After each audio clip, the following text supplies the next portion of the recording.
ಈ ಕುಂಬಳಕಾಯಿ ಸಾರು ಮಾಡ್ತಾಯಿದ್ರೆ ಮನೆ ಫುಲ್ಲು ಘಮ ಘಮ ಅಂತ ಇರುತ್ತೆ. ತುಂಬಾ ಟೇಸ್ಟಿಯಾಗಿರುತ್ತೆ. ನಿಮಗೆ ಇಷ್ಟು ಟೇಸ್ಟಿಯಾಗಿರೋ ಕುಂಬಳಕಾಯಿ ಸಾರು ಮಾಡಬೇಕಂದ್ರೆ ಡಿಸ್ಕ್ರಿಪ್ಷನ್ ಬಾಕ್ಸಲ್ಲಿ ಎಲ್ಲ ಇಂಗ್ರೀಡಿಯೆಂಟ್ಸನ್ನು ಬರೆದಿದ್ದೀನಿ. ನೀವು ನೋಟ್ ಮಾಡಿಕೊಂಡು ಅಷ್ಟೇ ಪ್ರಮಾಣದಲ್ಲಿ ಹಾಕಿ. ಆವಾಗ ಮಾತ್ರ ಈ ಕುಂಬಳಕಾಯಿ ತುಂಬಾ ಟೇಸ್ಟಿಯಾಗಿ ಬರುತ್ತೆ. ಮತ್ತು ಮಾಡಲಿಕ್ಕೆ ತುಂಬ ಸುಲಭ, ಕಷ್ಟ ಅಂತ ಎಣಿಸಬೇಡಿ, ತುಂಬಾ ಸುಲಭ ಇದು. ಕರೆಕ್ಟಾಗಿ ವಿಡಿಯೋನ ಸ್ಕಿಪ್ ಮಾಡದೆ ನೋಡ್ಕೊಳ್ಳಿ. ರುಚಿ ತುಂಬ ಚೆನ್ನಾಗಿ ಬರಬೇಕಂದ್ರೆ ಫಸ್ಟಿಗೆ ಕುಂಬಳಕಾಯಿ ಎಷ್ಟಿದೆ ಅಳತೆ ಮಾಡ್ಕೊಳ್ಳಿ. ನಾನಿಲ್ಲಿ 500 ಗ್ರಾಮ್ ಕುಂಬಳಕಾಯಿ ತಗೊಂಡಿದ್ದೀನಿ. 500 ಗ್ರಾಮ್ ಕುಂಬಳಕಾಯಿಗೆ 100 ಗ್ರಾಮು ಬೇಳೆ ತಗೊಂಡಿದ್ದೀನಿ. ಅಂದಾಜಿಗೆ ನೀರು ಕುಡಿಯೋ ಲೋಟದಲ್ಲಿ ಅರ್ಧ ಲೋಟ ಬೇಳೆ. ಕುಂಬಳಕಾಯಿನೂ ಸಹ ನಾವು ನೀರು ಹಾಕಿ ಬೇಯಿಸ್ತೀವಿ, ಅದಕ್ಕೋಸ್ಕರ ನಾವು ಬೇಳೆನ ಅತಿ ನೀರು ಹಾಕಿ ಬೇಯಿಸಬಾರ್ದು. ಅರ್ಧ ಲೋಟ ಬೇಳೆಗೆ 3 ಭಾಗ ನೀರು ಹಾಕಿದ್ದೀನಿ ನಾನು, 1:3. ನೆನ್ಪಿಟ್ಕೊಳ್ಳಿ, 3 ಭಾಗ, 3 ಲೋಟ ಅಲ್ಲ, 3 ಭಾಗ, 1 ಭಾಗಕ್ಕೆ 3 ಭಾಗ ನೀರು. ಒಂದು ಸೈಡ್ ಗ್ಯಾಸಲ್ಲಿ ಮೀಡಿಯಮ್ ಫ್ಲೇಮಲ್ಲಿ ಬೇಳೆನ ಬೇಯಲಿಕ್ಕೆ ಇಟ್ಟಿದ್ದೀನಿ. ಕುಂಬಳಕಾಯಿ ಸಹ ನೀರಿನ ಅಂಶ ಹೊಂದಿರುತ್ತಲ್ಲ, ಇದನ್ನು ತುಂಬ ನೀರು ಹಾಕಿ ಬೇಯಿಸಿದ್ರೆ ರುಚಿ ಬರಲ್ಲ. 1/4 ಭಾಗದಷ್ಟು ನಾನು ನೀರು ಹಾಕ್ಕೊಂಡಿದ್ದೀನಿ. ಕುಂಬಳಕಾಯಿ ಬೇಯಿಸುವಾಗ ಎಣ್ಣೆ ಹಾಕಲೇಬೇಕು ಅಂತ ಇಲ್ಲ. ನಾನು ಅರ್ಧ ಸ್ಪೂನಷ್ಟು ಕೊಬ್ಬರಿ ಎಣ್ಣೆ ಹಾಕ್ಕೊಳ್ತಾ ಇದ್ದೀನಿ. ಟ್ರೆಡಿಷ್ನಲ್ ರೆಸಿಪಿಯಲ್ಲಿ 2 ಸ್ಪೂನು ಕೊಬ್ಬರಿ ಎಣ್ಣೆ ಹಾಕ್ತಾರೆ. ಎಣ್ಣೆ ಕಡಿಮೆ ಬೇಕು ಅನ್ನೋರು ಅರ್ಧ ಸ್ಪೂನ್ ಹಾಕ್ಕೊಂಡ್ರೆ ಸಾಕು. ಒಟ್ಟಿಗೆ 5 ಐಟಮ್ ಹಾಕಿ ಕುಂಬಳಕಾಯಿನ ಬೇಯಿಸಬೇಕು. ಕೊಬ್ಬರಿ ಎಣ್ಣೆ ಆಯಿತು. ಹುಣಸೆ ಹಣ್ಣು ತುಂಬ ಕಡಿಮೆ ಹಾಕಬಾರ್ದಾಯ್ತಾ. ನೋಡಿ, ನಾನು ಲಿಂಬೆ ಹಣ್ಣಿನ ಗಾತ್ರದಷ್ಟು ಹುಣಸೆ ಹಣ್ಣು ತಗೊಂಡಿದ್ದೀನಿ. ಕರೆಕ್ಟಾಗಿ ಅದನ್ನು ಮುಷ್ಟಿಯಲ್ಲಿ ಹಿಡಿದು ಸಹ ತೋರಿಸಿದ್ದೀನಿ ನೋಡಿ. ಹುಣಸೆ ಹಣ್ಣು ಹಾಕ್ತಾ ಇದ್ದೀನಿ. ಬೆಲ್ಲ ಸಹ ಅಷ್ಟೇ, ಲಿಂಬೆ ಹಣ್ಣಿನ ಗಾತ್ರದಷ್ಟೇ ಬೆಲ್ಲ ತಗೊಳ್ಬೇಕು. ಉಪ್ಪು ಮತ್ತು ಅರಿಶಿಣ ಹಾಕಿದ್ದೀನಿ. ರುಚಿಗೆ ತಕ್ಕಷ್ಟು ಉಪ್ಪು ಹಾಕ್ಕೊಂಡಿದ್ದೀನಿ. ಕುಂಬಳಕಾಯಿ ಬೇಗ 15 ನಿಮಿಷದಲ್ಲಿ ಬೇಯುತ್ತೆ. ಇದು ಕುದಿ ಬಂತು.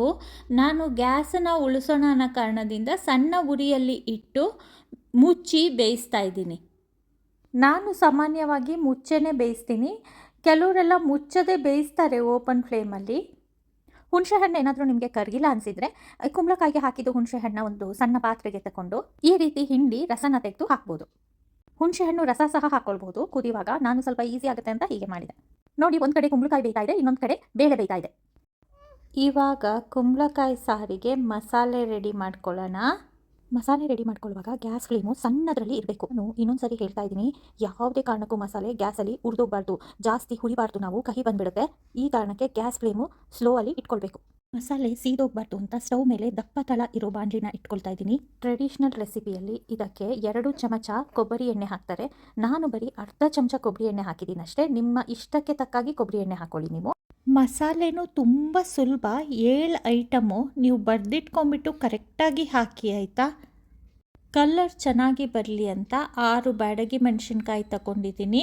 2 ಖಾರ ಇರೋ ಮೆಣಸಿನ್ಕಾಯಿ ತಗೊಂಡಿದ್ದೀನಿ. ಇದು ಅಡುಗೆದು ಸೀಕ್ರೆಟು. ಈ ರೌಂಡ್ ಮೆಣಸಿನ್ಕಾಯಿ ಹಾಕಿದರೆ ನಿಮಗೆ ಅಡುಗೆ ಸ್ವಲ್ಪ ಟೇಸ್ಟ್ ಬರುತ್ತೆ. ಖಾರ ಕಡಿಮೆ ಬೇಕು ಅಂದರೆ 2 ಬ್ಯಾಡಗಿ ಮೆಣಸಿನ್ಕಾಯಿನ ಕಡಿಮೆ ಮಾಡ್ಕೊಳ್ಳಿ. ಮೊದಲೇ ತಿಳಿಸಿದ ಹಾಗೆ ಲೋ ಗ್ಯಾಸ್ ಫ್ಲೇಮಲ್ಲಿ 30 ಸೆಕೆಂಡು ಮೆಣಸಿನ್ಕಾಯಿನ ಹುರ್ಕೊಳ್ಳಿ. ನಂತರ ಮಿಕ್ಕಿದ್ದು 6 ಐಟಮ್ಸ್ ಹಾಕಿ. ಈ ರೆಸಿಪಿ ಅರ್ಧ kg ಕುಂಬಳಕಾಯಿಗೆ 1 ಚಮಚ ಕಡಲೆಬೇಳೆ, 1 ಚಮಚ ಉದ್ದಿನಬೇಳೆ. ಕಡಲೆಬೇಳೆ ಉದ್ದಿನಬೇಳೆ 2 ಸಮ ತಗೊಂಡಿದ್ದೀನಿ. 1 ಚಮಚ ಜೀರಿಗೆ, 2 ಚಮಚ ಧನಿಯಾ. ಮೆಂತೆನ 1/4 ಟೀ ಸ್ಪೂನ್ ಮಾತ್ರ ತಗೊಳ್ಬೇಕು. ಇಲ್ಲಿ ಹಿಂಗು ಕಾಣಿಸ್ತಾ ಇದೆಯಲ್ಲ, ಅದು ಅಂಟು ಹಿಂಗು. ನಾನು ಕೈಯಲ್ಲಿ ಹಿಡಿದು ತೋರಿಸ್ತಾ ಇದ್ದೀನಿ ನೋಡಿ, ಅಂಟು ಹಿಂಗಿಂದು ಕ್ವಾಂಟಿಟಿ ಎಷ್ಟಿದೆ ಅಂತ ಹೇಳಿಬಿಟ್ಟು ಅಷ್ಟೇ ಪ್ರಮಾಣ ಹಾಕೊಳ್ಳಿ. ನಿಮ್ಮ ಹತ್ರ ಅಂಟು ಹಿಂಗು ಇಲ್ಲ ಅಂದರೆ ಪುಡಿ ಹಿಂಗು ಸಹ ಹಾಕ್ಕೊಳ್ಬೋದು. ಕೊನೆಗೆ ಹುರಿದು ಎಲ್ಲ ಆದಮೇಲೆ ಪುಡಿ ಹಿಂಗನ್ನ ಸ್ವಲ್ಪ ಬೆಚ್ಚಗೆ ಮಾಡಬೇಕು.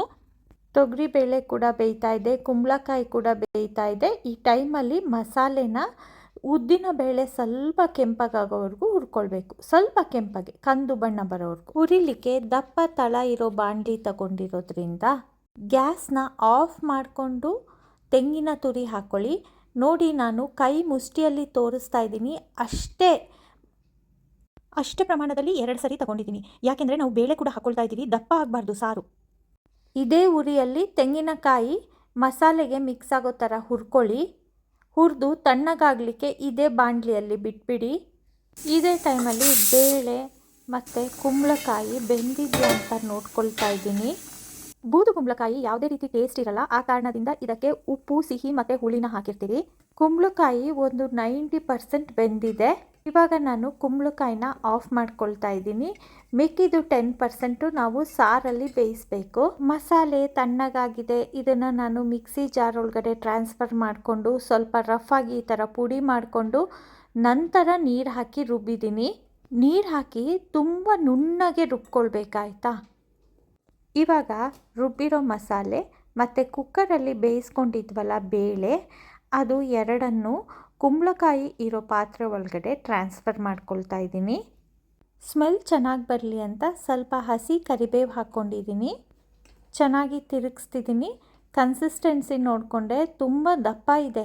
ದೇವಸ್ಥಾನದಲ್ಲಿ ಇರೋ ಸಾರೆಲ್ಲ ಸ್ವಲ್ಪ ತೆಳ್ಳಗಿರುತ್ತೆ. ಹಾಗೆಯೇ ಟೇಸ್ಟ್ ಕೂಡ ಮಾಡಿದೆ. ಟೇಸ್ಟ್ ನೋಡಿದಾಗ ಹಿಂಗು ಸ್ಮೆಲ್ಲು ಕಡಿಮೆ ಇತ್ತು. ಒಗ್ಗರಣೆಗೆ ಹಿಂಗೆ ಹಾಕ್ಕೊಳ್ಳೋಣ ಅಂದ್ಕೊಂಡಿದ್ದೀನಿ. ಉಪ್ಪು ಸಹ ಕಡಿಮೆ ಇತ್ತು, ಸ್ವಲ್ಪ ಉಪ್ಪು ಹಾಕಿದೆ. ಸಾರು ತುಂಬ ದಪ್ಪ ಇದ್ದಿದ್ದ ಕಾರಣದಿಂದ ನೀರು ಕೂಡ ಹಾಕಿದ್ದೀನಿ. ಒಗ್ಗರಣೆ ಹಾಕೊಳ್ಳೋಣ. ಒಗ್ಗರಣೆಗೆ ಅರ್ಧ ಸ್ಪೂನು ತೆಂಗಿನೆಣ್ಣೆ ಹಾಕೊಂಡಿದ್ದೀನಿ. ಸಾಮಾನ್ಯವಾಗಿ 2 ಸ್ಪೂನ್ ತೆಂಗಿನೆಣ್ಣೆ ಹಾಕ್ತಾರೆ. ಸಾಸಿವೆ ಚಟಪಟ ಅಂತ ಇರುವಾಗಲೇ 2 ಬ್ಯಾಡಗಿ ಮೆಣಸಿನ್ಕಾಯಿನ ಮುರಿದು ಹಾಕಿದ್ದೀನಿ.